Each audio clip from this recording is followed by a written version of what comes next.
Breaking news. Tiba-tiba ada ambulan meluncur ke rumah Herianti. Apa yang terjadi?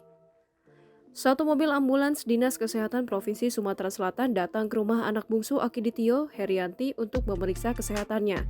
Sebelumnya, sekitar pukul 14.25 waktu Indonesia Barat, suami dari Herianti, Rudi Sutadi, keluar dari rumah menggunakan motor dengan membawa tabung oksigen.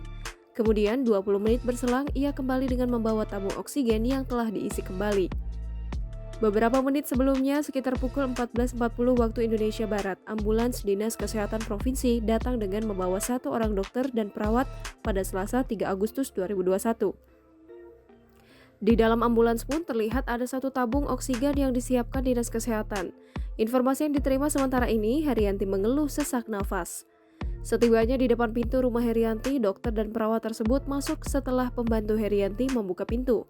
Sampai saat ini personil Polda Sumsel juga masih berjaga di rumah Herianti. Hingga siang hari, Herianti anak bungsu Akiditio tidak kunjung datang ke Mapolda Sumsel pada Selasa 3 Agustus 2021.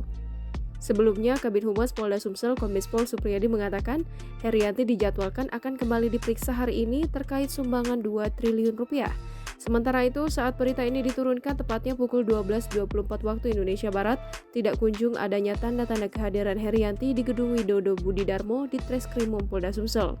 Beberapa penyidik yang ditanya awak media juga belum bersedia berkomentar mengenai kepastian jadwal pemeriksaan Herianti hari ini.